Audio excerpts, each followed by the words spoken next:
آج میں آپ کو کہانی سنا رہی ہوں شیر اور خرگوش کی۔ تو بچوں چلے آئے سنتے ہیں۔ ایک گھنے جنگل میں ایک شیر رہا کرتا تھا۔ وہ جنگل کا بادشاہ تھا لیکن بہت ہی ظالم تھا۔ وہ جنگل کے جانوروں کو بڑی بے رحمی سے کھا جایا کرتا۔ شیر کے خوف سے جنگل کے جانور چھپ جایا کرتے۔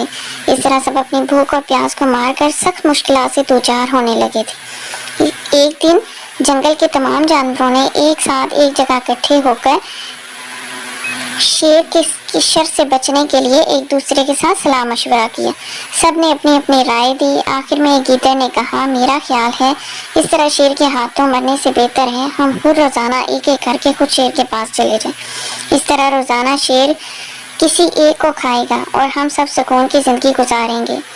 گیدڑ کے مشورے پر سب جانور رضامند ہو گئے۔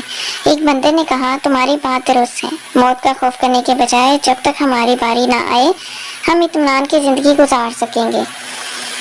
اس طرح سب بات ختم ہونے کے بعد گیدڑ نے یہ ساری بات خود جا کر شیر کو بتائی اور سب بات سن کر شیر نے کہا، میں بادشاہ ہوں اس لیے میں تم سب کی بات مان رہا ہوں، لیکن تم میری بات غور سے سن لو۔ اگر کسی دن مجھے جانور نہ ملا اور تاخیر ہوئی تو میں کچھ بھی نہیں دیکھوں گا اور دوبارہ تم سب پر حملہ کرنا شروع کر دوں گا۔ شیر نے بڑے غصے سے یہ سب کہا۔ گیدڑ نے سر ہلاتے ہوئے حامی بھری اور وہاں سے چلا گیا۔ اس دن کے بعد روزانہ ہر جانور اپنی اپنی باری سے شیر کے پاس جایا کرتا اور شیر بہت ہی اطمینان سے اس کو زخمی کر کے کھا جاتا۔ ایک دن خرگوش کی باری آ گئی۔ خرگوش بہت ہوشیار تھا۔ اسے شیر کے پاس جانا منظور نہیں تھا۔ اس نے اپنے ساتھی جانوروں کو شیر کے بے رحم ہاتھوں سے کھاتے ہوئے دیکھا تھا، اس لیے اس نے ایک تدبیر سوچی۔ وہ شیر کے پاس چلا گیا۔ تاخیر ہو جانے کی وجہ سے شیر بہت غصے میں تھا اور خرگوش کو دیکھ کر غصے میں کہنے لگا، میں نے تم سب لوگوں کو بتا دیا تھا اگر دیر ہو جائے تو میں چپ نہیں رہوں گا۔ خرگوش نے کہا، معاف کر دیجئے جنگل کے بادشاہ، مجھ سے غلطی ہوئی، مگر اس کے پیچھے ایک وجہ ہے۔ میں آپ کو وجہ بتا دیتا ہوں، اس کے بعد آپ اطمینان سے مجھے کھا لیجئے گا۔ شیر نے غصے سے کہا، کیا بات ہے، جلدی بتاؤ، میں آپ کے پاس آ رہا تھا۔ خرگوش نے اپنی کہانی شروع کی۔ راستے میں مجھے ایک اور شیر مل گیا۔ وہ مجھے مارنے کے لیے آگے بڑھنے لگا۔ میں نے آپ کی بہادری کی بات کی اس شیر کے سامنے، مگر شیر آپ کے بارے میں بڑا برا بھلا کہنے لگا۔ یہ سب سن کر مجھے غصہ آیا۔ میں نے اس سے کہا، تم ہمارے جنگل کے نہیں ہو۔ یہ سن کر اس شیر نے مجھ پر حملہ کیا۔ میں نے شیر سے کہا، اگر تم نے مجھے مارا تو ہمارے بادشاہ ہرگز تمہیں معاف نہیں کریں گے۔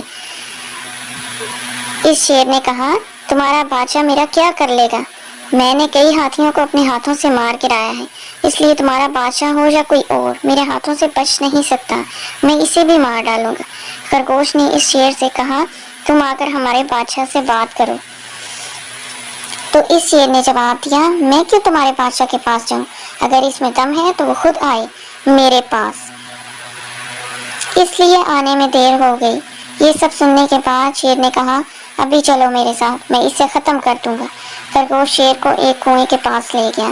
خرگوش نے کہا، بادشاہ اس کے اندر دیکھیے، وہ وہاں بے تابی سے انتظار کر رہا ہے۔ جب شیر نے کنویں میں دیکھا اور غصے سے دھاڑنے لگا، تب اسے اندر سے بھی شیر دھاڑتا ہوا محسوس ہوا۔ خرگوش نے کہا، وہ کتنا غصے میں ہے کہ آپ کے سامنے دھاڑ رہا ہے، ورنہ آج تک کسی کی ہمت نہیں ہوئی ایسا کرنے کی۔